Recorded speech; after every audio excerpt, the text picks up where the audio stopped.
షాపులను తనిఖీ చేసిన food inspector Neelima.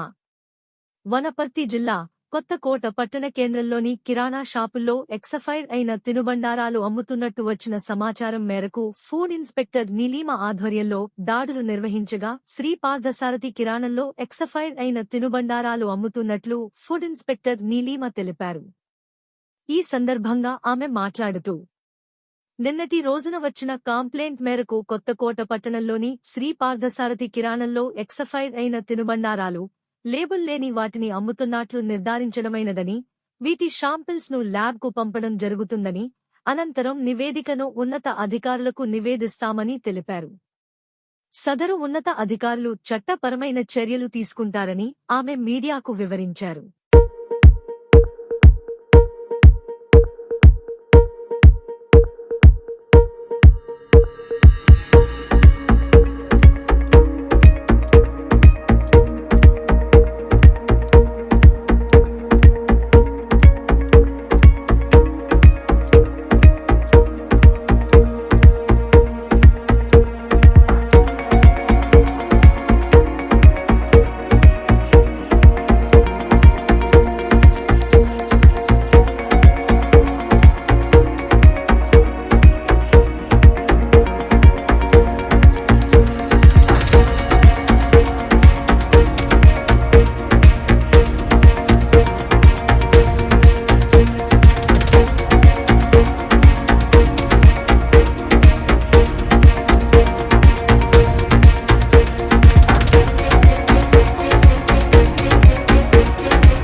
Bakery products అమ్ముతున్నట్టుగా తెలిసింది. అందుకని మేము ఈరోజు ఇన్స్పెక్షన్ చేయడం జరిగింది. ఇన్స్పెక్షన్ చేసినప్పుడు కొన్ని పొటాటో చిప్స్ ప్యాకెట్స్ ఎక్స్పైర్ అయ్యి ఉండడం, ఫైన్ బిస్కెట్స్ లేబుల్ లేకుండా ఉండడం జరిగింది. వాటిని మేము సీజ్ చేసి వాటి మీద ఫర్దర్గా చట్టరీత్యా చర్యలు తీసుకోవడం జరుగుతుంది. నెక్స్ట్ ఇక్కడ లేబుల్ లేకుండా అల్లం వెల్లుల్లి పేస్ట్ కూడా అమ్ముతున్నారు. అది కూడా శాంపిల్ తీసి ల్యాబ్కి పంపించడం జరిగింది. శాంపిల్ రిపోర్ట్ వచ్చిన తదుపరి వాటి మీద చర్యలు తీసుకోవడం జరుగుతుంది. ఓవరాల్ స్టాక్ మనకి బింగో పొటాటో చిప్స్ ఏమో ఒక 70 యూనిట్స్ ఉందండి. 70 10 రూపీస్ ప్యాకెట్స్ ఉన్నాయి. నెక్స్ట్ విక్టరీ పొటాటో చిప్స్ ఒక 80 ప్యాకెట్స్ ఉన్నాయి. నెక్స్ట్ ఫైన్ బిస్కెట్స్ లేబుల్ లేకుండా ఉన్నవి ఒక 35 యూనిట్స్, 2500 విలువ ఉంటుంది. స్టాక్ సీజ్ చేయాలండి, పంచనామా చేశాము. నెక్స్ట్ మనకి రిజిస్టర్ కలెక్టర్ దగ్గర కేసు పెట్టడం జరుగుతుంది, కాల్ షీట్ ఫైల్ చేయడం జరుగుతుంది. దాని ఆధారంగా సార్ మనకి పెనాల్టీ వేసి మీరు వేసారా మేడం? ఫైన్ వేసారా? నేను జేసీ గారి దగ్గర పెడతాను.